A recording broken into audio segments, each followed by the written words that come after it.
नमस्कार मित्रांनो, स्वागत आहे तुमचं माझ्या युट्यूब चॅनलमध्ये. मी आहे प्रणव संकपाळ आणि आज आपण चाललो आहोत औंध येथील श्री यमाई देवी मंदिर बघायला. तर चला. आता आपण पुणे कोल्हापूर हायवेवर सातारा येथे रहिमतपूर फाट्यावर आहोत. येथून आपण रहिमतपूर मार्गे औंधला जाणार आहोत. औंधचे यमाई मंदिर हे साताऱ्यापासून 40 किलोमीटर अंतरावर आहे, तर पुणे येथून 150 किलोमीटर अंतरावर आहे. कोल्हापूर येथून 111 तर कराडपासून 39 किलोमीटर अंतरावर आहे. तर चला. आता आपण रहिमतपूर स्टँडजवळील चौकात आलो आहोत. पुसेसावळी रोडने पुढे जायचे आहे.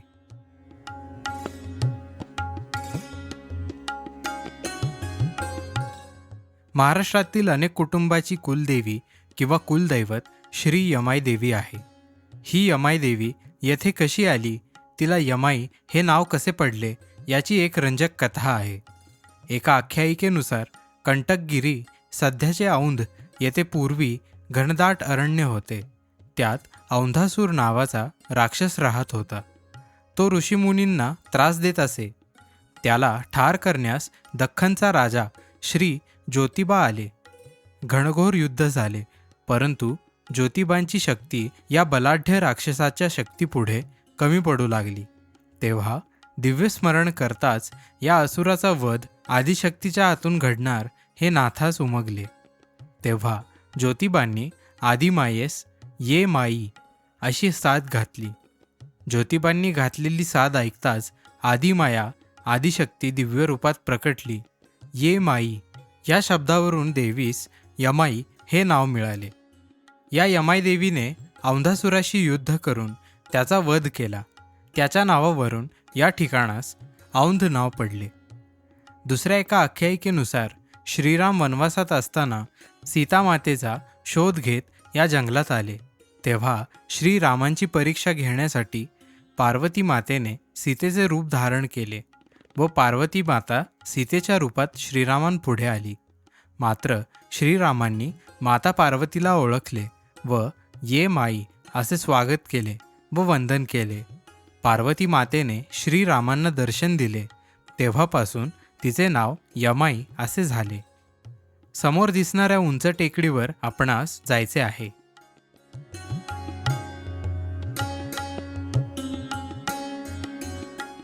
वरती जाण्यासाठी चांगला रस्ता आहे. टेकडीच्या पायथ्यापासून वर जाण्यासाठी औंध गावाकडून पायऱ्यासुद्धा आहेत. साधारण 450 पायऱ्या आहेत. पायरी मार्गाने डोंगर चढताना सुरुवातीस देवीच्या पादुकांचे दर्शन होते आणि पुढे अंतरावर दोन्ही बाजूस संगमरवरात कोरलेली हत्ती, वाघ, सिंह, द्वारपाल यांची शिल्पे पाहावयास मिळतात. तसेच डोंगरात असलेले गणेश मंदिराचे दर्शन होते. वरती जाताना टेकडीच्या मध्यावर भवानी चित्रसंग्रहालय व ग्रंथालय आहे.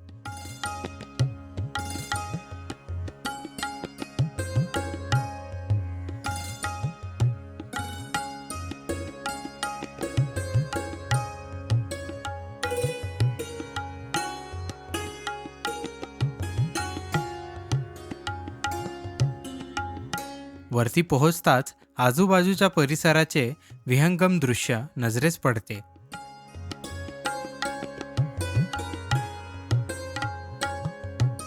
येथूनच मंदिराचा कळस व भोवतालची तटबंदी दिसते.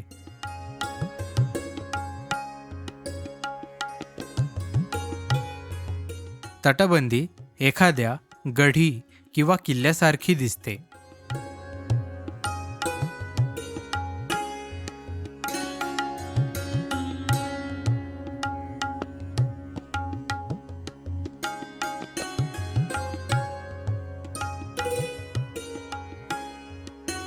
ही मंदिराची दक्षिणेकडील बाजू व प्रवेशद्वार.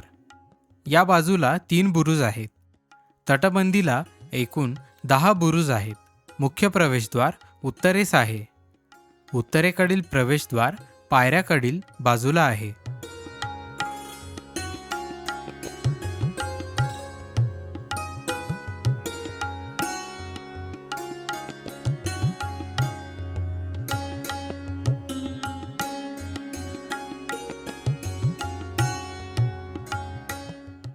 पार्किंगसाठी भरपूर जागा आहे. आज गर्दी नाही. सुट्टीच्या दिवशी इथे नेहमी गर्दी असते. प्रवेशद्वारातून आत जाऊया. प्रवेशद्वार कमानीदार असून उंबऱ्यावर फुलांची नक्षी व व्याल कोरलेली दिसत आहे. मंडारकावर कीर्तिमुख आहे.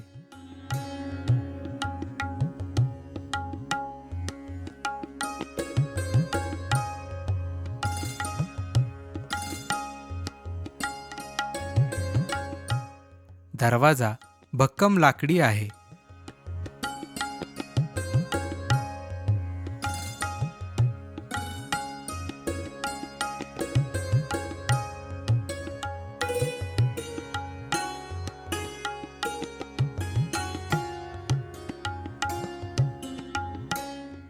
आतमध्ये दोन्ही बाजूला देवड्या आहेत.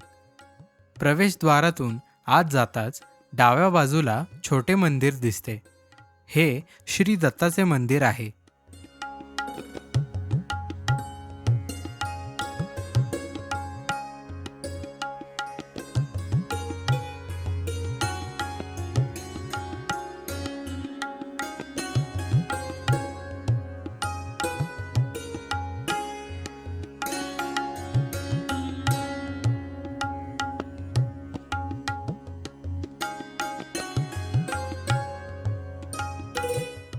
आत 3 लिंगे असलेली पिंड आहे.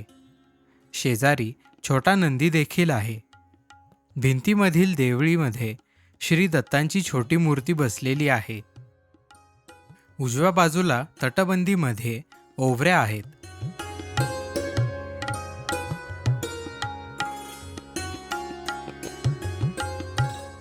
ओवऱ्यामधील देवळ्यामध्ये देवदेवतांची सुंदर संगमरवरी शिल्पे आहेत.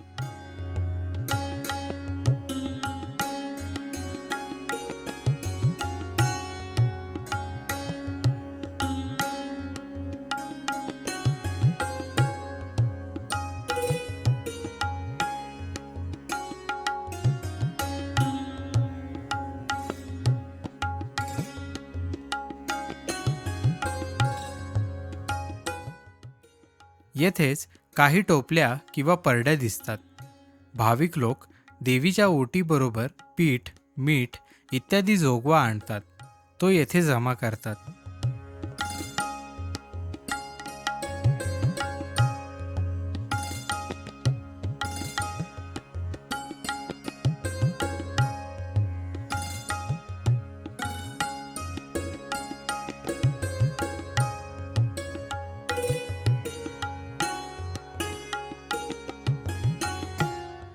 हे मंदिर पूर्वाभिमुख असून सुमारे 1000 वर्षापूर्वीचे प्रारंभिक मध्ययुगातील असावे असे म्हणतात.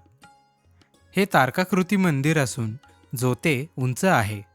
मुख्य मंदिराचे मुखमंडप म्हणजे ओवरी, सभामंडप, अंतराळ व गर्भगृह म्हणजेच गाभारा असे भाग आहेत. सभामंडपाला लागून देवीचे शेजघर आहे. मंदिरासमोर नंदी मंडप आहे.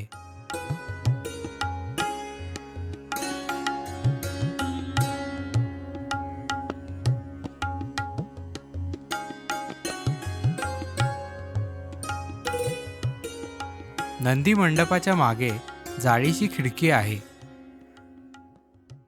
मंदिराच्या दोन्ही बाजूला 2 व उत्तरेच्या प्रवेशद्वाराजवळ 1 अशा 3 दीपमाळ आहेत. मंदिराच्या उत्तर प्रवेशद्वाराजवळ दीपमाळ आहेत.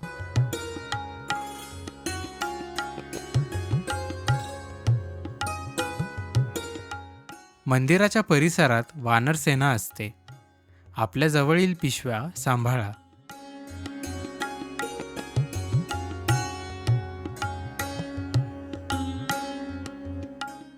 तटबंदीच्या आतील बाजूस छोटीशी बाग आहे.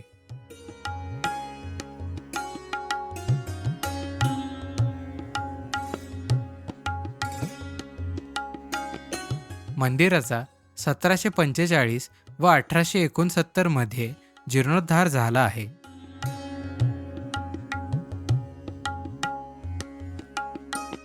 सभामंडपाच्या छतावरील भिंतीवर दक्षिण व उत्तर बाजूला दशावताराची शिल्पे आहेत. तर पूर्व बाजूला 4 मातृका देवींचे शिल्पे आहेत.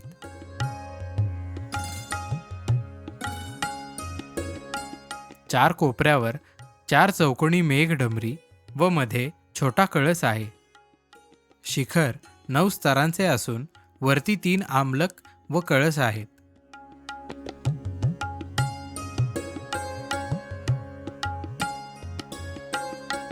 शिखरावर देवकोष्टके आहेत. काही मध्ये देवतांची शिल्पे आहेत.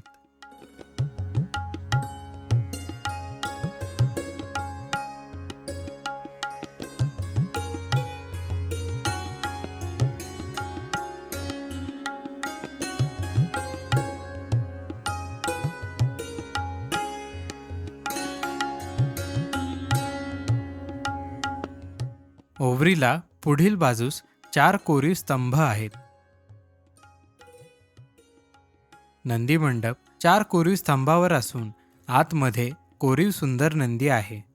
देवीच्या पुढे नंदी कसा असा प्रश्न पडला तेव्हा मिळालेली माहिती अशी, यमाई देवी म्हणजे शिव पार्वती यांचे एकत्रित पूजले जाणारे रूप. शिवशक्ती स्वरूपिणी यमाई देवीला पार्वती मातेचा त्याचबरोबर रेणुका देवीचाही अवतार देखील मानला जातो. महाराष्ट्रात व अन्य राज्यात यमाई देवीची अनेक उपपीठे अर्थात मंदिरे आहेत. परंतु औंध गावच्या डोंगरावरती आदिमायेचे मुख्य पीठ आहे. त्यामुळे या ठिकाणास मूळ पीठ त्याच्याबरोबर देवीला मूळ पीठ देवी म्हणतात. नंदीच्या मागे जाळीची खिडकी असून त्याच्या पुढील 2 दगडी स्तंभ गोल फिरतात. आपल्या मनातील इच्छा बोलून खांब फिरवल्यास ती इच्छा पूर्ण होते असे म्हणतात.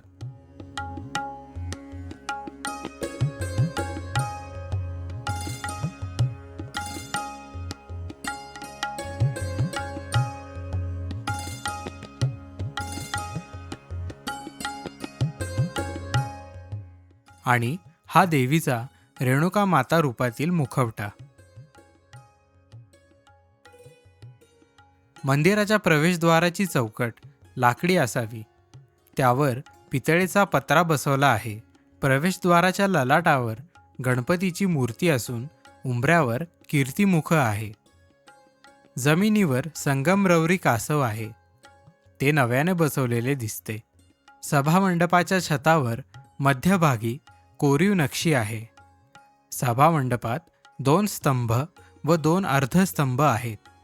येथे देवीचा मोठा पंचधातूचा मुखवटा आहे. गाभाऱ्यात मध्यभागी जमिनीवर देवीचा स्वयंभू तांदळा आहे. मागील बाजूला चौथाऱ्यावर काळ्या पाषाणातील श्री यमाई देवीची बैठी पूर्वाभिमुख मूर्ती आहे. ही जवळपास 6 फूट उंच असून पायाची मांडी घालून बसलेल्या स्थितीत आहे. देवीला विशिष्ट प्रकारे वस्त्रे नेसवली जातात. वस्त्र नेसवण्याच्या पद्धतीवरून देवीची यमाई म्हणून ओळख होते. देवीला विविध अलंकार घातले जातात. डोक्यावर चांदीचा मुकुट आहे. तर देवी मागील प्रभावळ देखील चांदीची आहे. देवीच्या डाव्या बाजूला खाली गणपतीची मूर्ती आहे.